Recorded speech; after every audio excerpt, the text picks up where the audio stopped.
اچھا، نشے کی حالت میں بھی نماز سے روکا گیا ہے کہ نماز اس حالت میں نہیں پڑھنی چاہیے، تو اس میں ظاہر ہے کوئی بدنی نجاست تو نہیں ہوتی اس ضمن میں، تو وہ کون سی نجاست ہے جس کی وجہ سے اس سے منع کیا گیا ہے؟ دیکھیے قرآن مجید نے نشے کے بارے میں یہ کہا ہے کہ یہ بات یاد رکھو کہ یہ رجسم من عمل شیطان ہے، یعنی یہ گندا شیطانی کام ہے۔ کیوں؟ طہارت کیا چیز ہے؟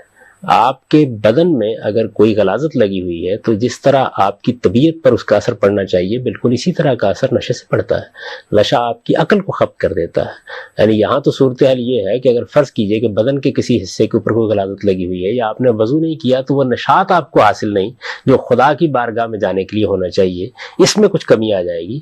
وہاں تو صورتحال یہ ہے کہ آپ کیا کہیں گے آپ نہیں جانتے، آپ کہاں کھڑے ہوں گے آپ نہیں جانتے، کیا خبر کہ آپ رکوع کی جگہ سجدہ کر دیں، سجدے کی جگہ رکوع کر دیں۔ تو نشے کی حالت میں تو آدمی کی عقل ختم ہو جاتی ہے۔ انسان کا شرف ہی دو چیزیں ہیں، ایک اس کی عقل ہے جس کے ذریعے سے وہ علم حاصل کرتا ہے، شعور کے ساتھ چیزوں کو دیکھتا ہے، اپنے رب کو یاد کرتا ہے، گرد و پیش کو پہچانتا ہے، اور دوسری چیز اس کا اخلاقی احساس ہے۔ تو یہ دونوں چیزیں جہاں موجود نہ ہوں وہاں تو آخری درجے کی نجاست پیدا ہو گئی۔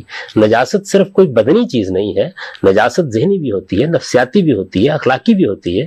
تو نجاست کی ہر چیز سے نجات حاصل کرنی چاہیے۔ یہ ایسی چیز ہے نشہ کہ جس کے نتیجے میں آپ یہ بھی نہیں جانتے ہوتے کہ آپ کہہ کیا رہے ہیں۔ چنانچہ قرآن مجید نے جہاں اس حکم کو بیان کیا ہے وہاں یہ بات بھی واضح کر دی ہے کہ نشے کی حالت میں نماز کے قریب نہ جاؤ جب تک کہ تم جو کچھ کہہ رہے ہو اس کو جاننے نہ لگو۔ نہیں، اگر کوئی شخص یہ کہتا ہے کہ میں تو نشے مزید بیداری کی کیفیت میں آ جاتا ہوں، مزید فریش ہو جاتا ہوں، تو اس پر کیا پھر اس پر نہیں اطلاق ہوگا اس بات کا؟ نہیں، ایسا اول تو کبھی ہوتا نہیں ہے، اور دوسری چیز یہ ہے کہ جب کوئی قانون اور ضابطہ بنایا جاتا ہے تو اس میں ہمیشہ بہت دور پابندی لگائی جاتی ہے، یعنی ایسے جگہ پہ پابندی لگائی جاتی ہے کہ جس کے نتیجے میں آپ اس کے قریب بھی نہ جائیں۔ دیکھیے قرآن مجید نے بدکاری کے بارے میں کیا الفاظ استعمال کیے، لا تقربوا الزنا، بدکاری کے قریب بھی نہ جاؤ۔ جب آپ قریب چیزوں کے جائیں گے اور اس طرح کے راستے تلاش کریں گے تو پھر اس کے بعد عمومی طور پر قانون کی پابندی نہیں ہو سکے گی۔ آپ کو دیکھ کر بچوں نے نماز پڑھنی ہے، آپ کو دیکھ کر اگلی نسلوں نے نماز سیکھنی ہے، یہ ایک ماحول ہے پورا کا پورا جو نماز کا آپ کے گھر میں قائم ہونا ہے۔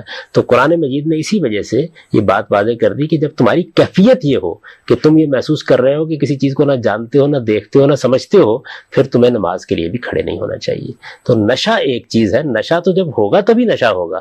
ایک چیز ہے کسی نے کوئی نشہ آور چیز کھا لی ہے اور اس کے اوپر کوئی نشے کی کیفیت نہیں ہے، تو ظاہر ہے کہ نشے کی کیفیت نہیں ہے، وہ سمجھتا ہے کہ میں پوری طرح اپنی بارگاہ میں حاضر ہو سکتا ہوں خدا کی، تو پھر اس میں ظاہر ہے کوئی معنی نہیں ہے، کیونکہ وہاں پر بھی یہی کہا گیا ہے کہ آپ نے اگر نشہ کر لیا تھا تو پھر اس کیفیت کو اس درجے تک آنے دیجئے کہ آپ یہ جان سکیں کہ آپ کیا کہہ رہے ہیں۔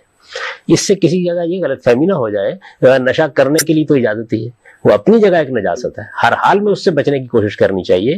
لیکن اگر کوئی آدمی کسی وجہ سے اس گناہ کا ارتکاب کر بیٹھا ہے تو خدا کی بارگاہ میں جاتے وقت اسے اس کا اہتمام کرنا چاہیے کہ وہ نشے کی حالت میں رہو۔